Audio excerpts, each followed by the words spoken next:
I'd like for us to consider the subject this morning, the beauty of God's timing. And I'd like for us to look at verse number 11 of Ecclesiastes chapter 3.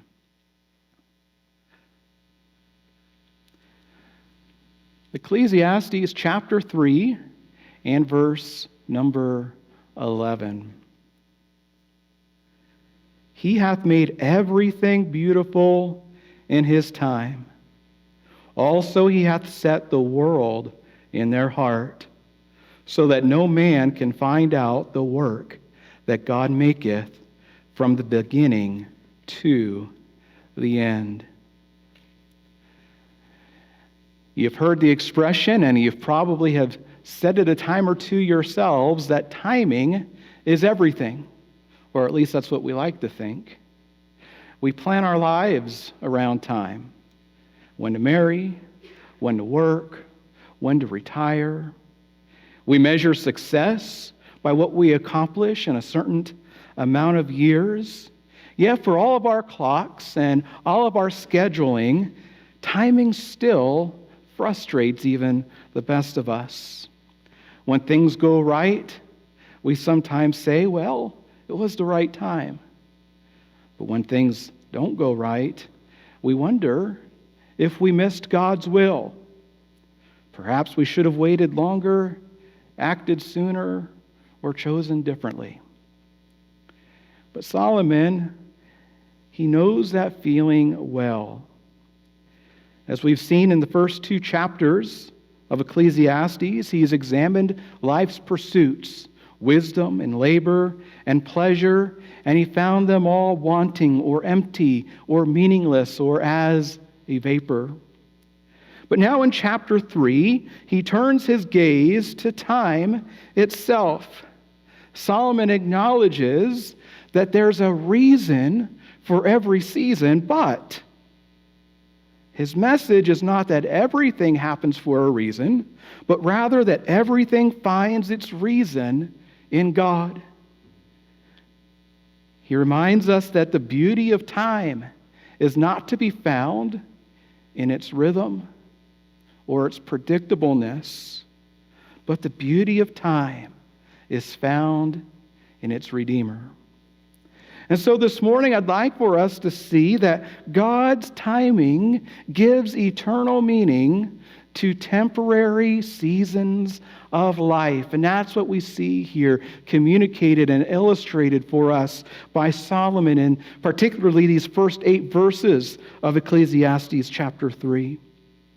But when we view life from a heavenly perspective, from God's perspective, from a perspective above the sun, we see that every ordinary moment becomes a gift with eternal purpose. And this morning I'd like for us from this passage, Ecclesiastes chapter 3, verses 1 through 15, to consider first the pattern of time. And in verses 1 through 8, we see life's rhythmic cycles explained or illustrated for us in the form of a poem. Here, verses 1 through 8, as we read a moment ago, is a universally well-known poem. In this poem, Solomon, he addresses the myth that life is random or that everything happens by chance. Scripture shows us, and Solomon illustrates for us, that from beginning to end, God graciously and purposefully appoints times and seasons in our lives. And beginning in verse 1, Solomon observes the order of God's appointed seasons in our lives. We see in verse 1, to everything there is a season and a time to every purpose under heaven. There's a time to be born and a time to die, a time to plant and a time to pluck up that which is planted, a time to kill and a time to heal, a time to break down and a time to build up, a time to weep and a time to laugh, a time to mourn and a time to dance, a time to cast away stones and a time to gather stones together, a time to embrace and a time to refrain from embracing, a time to get and a time to lose, a time to keep and a time to cast away, a time to rend and a time to sow, a time to keep silence and a time to speak, a time to love and a time to hate, a time of war and a time of peace. And so in these first 8 verses, Solomon shows that life unfolds in a series of contrasting events, particularly 14 different events, or if you want to go from beginning to end, 28 different events are illustrated or brought to our attention by Solomon. These events, birth and death, planting and plucking, weeping and laughing. And so in this poem, Solomon acknowledges that there is a reason to human existence and a rhythm. But no one can escape. And each of these contrasts help us to see that life isn't quite the unknowable mystery that some make it out to be. And so Solomon, he observes the order of life. Here he acknowledges that our lives are made up of seasons. Now each time or season refers not to chance, but to the providential boundaries that God has woven into the fabric of creation and into our very existence. Times and seasons, they remind us that there are beginnings and endings, and that there are highs and lows. But each event is graciously appointed by Almighty God, who sees and eternally exists, uninfluenced by time. Now, we as created beings, when we experience these times and seasons of lives, we will not always understand why God graciously appoints the highs and the lows in our lives. But we have still been given a tremendous gift. And Solomon hints at that in verse number 11. Solomon later will write that God has set within us temporal beings, beings bound by time. God has set within us an awareness of eternity. He has set eternity in our hearts. And that's a gift. God has given us this gift. Those of us who are bound by time, the awareness that there is more to life than just the natural life or the patterns of life or the seasons of life. There's more to life than what we can just merely observe. And this awareness tells us that as we consider the times and the seasons, that there is a bigger picture to life than we can comprehend at the moment. So Solomon, he observes the orderliness of natural life, but he also observes that in this orderliness, or expresses through this poem, that in this orderliness, there is an inherent tension. We see the tension of opposites. Now, we've seen that times and seasons are not random. They are arranged by God. But even though they are divinely ordered, and even though they indicate that there is a bigger picture to life, the times and seasons are not always understandable. There is tension in the order or to this arrangement. Why is there a time to be born and a time to die? Why must the good give way to the bad?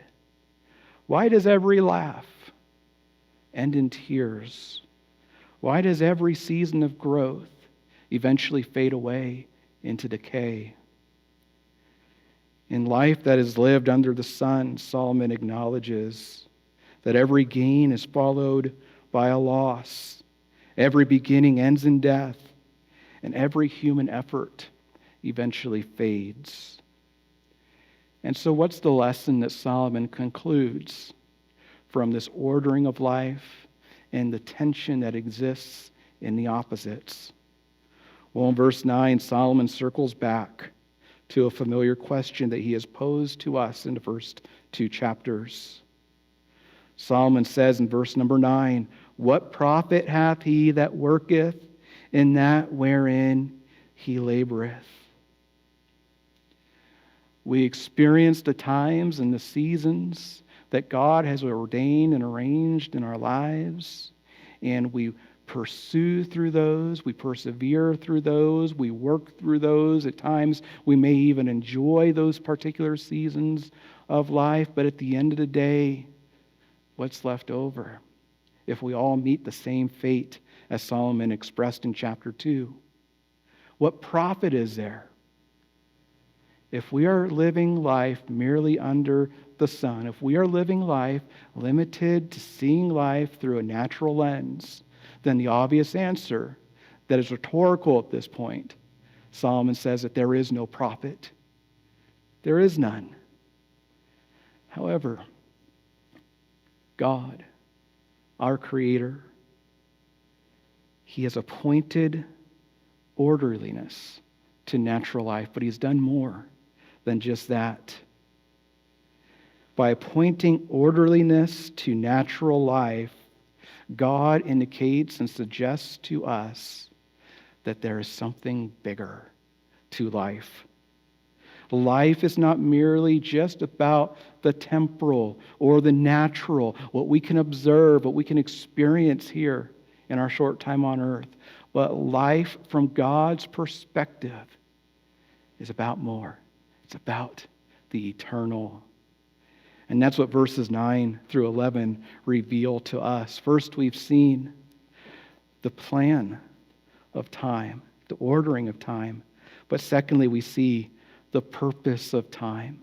We begin to see that through time, God has an eternal plan or purpose. God has designed our lives to exist, to find meaning beyond the temporal, but to find meaning in the eternal. And so in verses 9 through 11, Solomon, he now begins to explain the point of this poem. He doesn't want to merely leave us just having an awareness that life is ordered and arranged by the Lord, that God is sovereign in all things. But if all we have is just that knowledge, but yet we don't see how it applies, it can lead to us experiencing depression and say, well, life is pointless then, unless we understand what God seeks to do through time. He seeks to extend the temporalness of life, the mundane things in life, to help us to see the eternal side. And so Solomon now he begins to explain the point of his poem. There's a season and a time to every purpose under the heaven, because in each season and time, God has beautifully ordained His eternal purposes to take effect in our lives. Solomon, first again, he acknowledges the futility of human observation. If we're just looking at the times and seasons from a natural perspective, we're going to reach the same rhetorical conclusion that all is meaningless. If we view life as having no significance for us beyond the grave, then like Solomon did in chapter 2, we will continue to feel as if our time on earth is pointless. Solomon says in verse number 9 here, he says, "What profit hath he that worketh and that wherein he laboreth? I have seen the travail which God hath given to the sons of men to be exercised in it." Life will be nothing more than travail, difficult, discouraging, if we see every if we see every reason, every season, every time in life as only having merely a temporal meaning. But verse 11, Solomon encourages us to lift our eyes, not from just what we can see around us, but to lift our eyes upward. In verse number 11, we see the beauty of God's timing. In verse 11, he says, "He hath made everything beautiful in His time." Solomon is not just expressing a sentimental comfort. Sometimes you'll find this verse printed on coffee mugs or painted on pictures. He has made everything beautiful in His time. And to us, that's comforting to know that. But there's some theological truth behind that expression as well. Solomon here, he's expressing the beauty of how God works personally in our lives. The Hebrew word for beautiful, it means appropriate or fitting or rightly ordered. And that means that God so appoints times and seasons in our lives in a manner that reveals to us the perfection of his plan and timing. God arranges and ordains events and circumstances and situations in our lives, whether we realize it or not, at just the right time, in a way that is appropriate, in a way that is fitting. And Solomon describes this as beautiful. But although we experience, even in those times, even though we experience difficulties and challenges, nothing can take away from the perfection of God's graciously ordained purposes. Not every time and every season in life is going to be pleasant. And even though we might not be able to see or comprehend the big picture of why God is allowing a certain situation or circumstance or event or challenge into our lives, we can still trust because he makes everything beautiful in his time. We can trust that his plan is beautiful as a whole and in every part and in every detail. With God, nothing is random, as we've seen in verses 1 through 8. Nothing is accidental or the product of chance. God's timing is always beautiful because it is, whether we understand from our perspective or not, it is always right. Now, it's not always necessarily pleasant, or his purpose is not always immediately clear, but God's timing fits within his perfect plan. Someday, when we get to heaven and we look back at events in our lives that perhaps seemed out of place, or perhaps even from our perspective, kind of random, one day when we see life from God's perspective, I think we'll be able to appreciate those difficulties and challenges as necessary steps along the way, because God has set eternity in our hearts. He's given us an eye to see life, not just from how things happen to us in real time, but how things happen from eternity's perspective. In verse 11b here, he says that God has also set the world or eternity in our hearts. Now, the Hebrew actually reads that he has set the concealed in our hearts, or he has set beyond the vanishing point in our hearts. We could say here in verse 11 that God has set anticipation beyond death in our hearts. God has set a longing for what is eternal in our hearts. That's what makes us different as humans, is we have a longing for the eternal matters. In the times and seasons that we live in, sometimes we can look around and we can wonder, what's the point? What's the purpose? I don't see how any of this is part of God's plan at all. I don't see how any of this is going to be worked out. There's got to be more to life than this. And so what should we do? Well, we should look to the Lord for answers and perspective.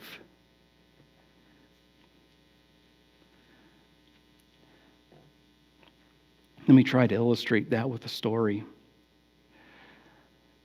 Perhaps you're aware of needlepoint. There perhaps maybe some this morning that do so. And I heard a story about a young boy and his mother. His mother was sitting up in a chair and she was working on needlepoint. And her child was down on the floor playing with a toy or whatever he might have been doing. But when he looked up and he looked behind him and he saw his mom and he saw her working on needlepoint, all he could see from his perspective was just the tangled mess of threads that hung from the canvas that she was working on. From his perspective, to him, it looked like a mess. It looked like a tangled weave of just random colors and random threads. And he looked up at his mom, kind of bewildered and confused, and he asked her what she was doing. And she said, "Well, son, I am working on needlepoint." Her son said, "Well, from my perspective, from here, it looks like a mess." And she says, "Oh, that's because you're looking at it from the wrong viewpoint." She said, "Come up here." So her son walked up, sat on her lap, and when he sat on her lap, he saw the needlepoint that she was making. All the colors were beautiful. She was needlepointing perhaps a beautiful sunset, or perhaps maybe a mountain scene or a forest scene or something along those lines. And when he got up on her lap and he looked at what she was doing, he realized that it wasn't such a mess at all. And one day when we get to heaven, I think we're going to find that to be true with what God has allowed in our lives. Here, under the sun, we look up at God and we say, "God, what are you doing? Lord, my life right now, it just seems like a tangled mess of threads. Doesn't seem like there's any order to this at all. It doesn't seem like you have a perfect design or a perfect plan in mind at all." But one day, when it's our time, God will put us up, so to speak, on his figurative lap. And from heaven's perspective, from above the sun, we'll be able to see what God was doing in our lives the entire time. We'll see the arrangement he was making. We'll see the pattern that he had for our lives. And we'll appreciate those tangled threads that we saw from our perspective with life under the sun. And so we may not always understand the reason or the purpose for the times and the seasons in our lives, but don't mistake the fact that there isn't a purpose, because God has a purpose. God has a plan. God has divinely arranged and ordained events and circumstances and situations to come into our lives, and nothing is outside of his knowledge. Nothing escapes his control. This morning, what we can do in response is trust. Trust that the sovereign God, who arranges the times and the seasons in a fitting and appropriate way, the one who makes all things beautiful in his time, we must trust that he knows exactly what he's doing and that his timing is always perfect.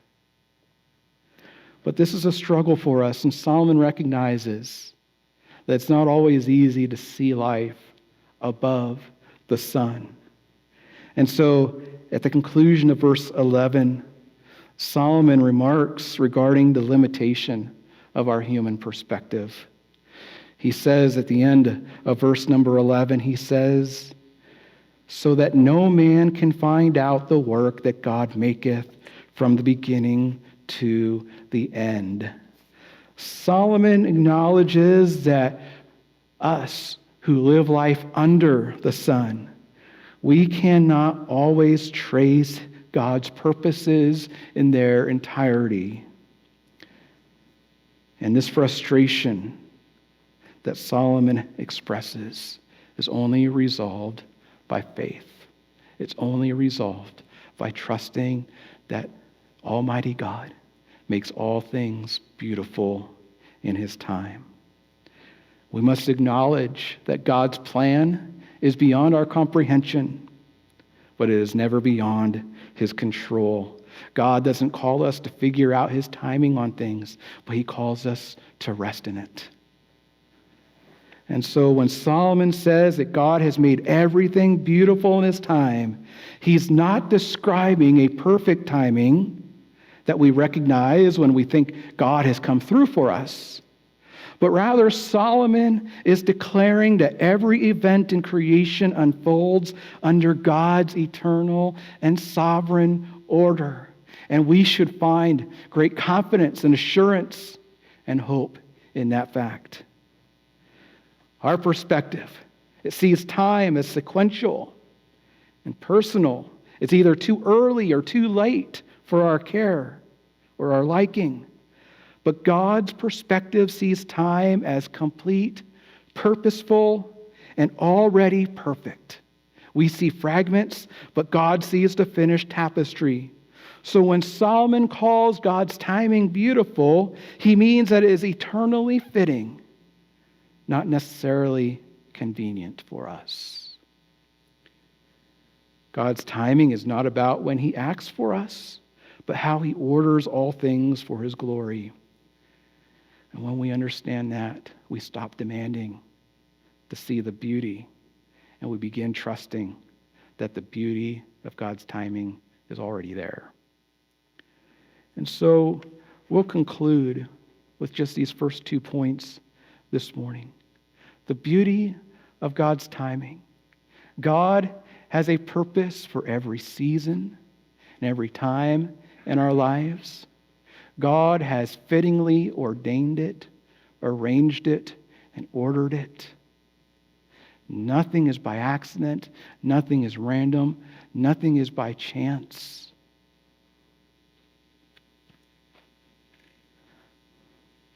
And God calls upon us to trust him, to trust that he is in control, to trust in his sovereignty, to trust in his immutability, that he is unchanging, to trust that even when we can't see it, that God has a reason, that there is a purpose under heaven for those events and circumstances and challenges that we face. And so Solomon, he begins these 8 or 11 verses by expressing his disillusionment regarding life's endless cycles. But he comes to recognize that the repetition or the rhythm of life cycles that he once despised is God's gracious reminder that we are not made for time alone.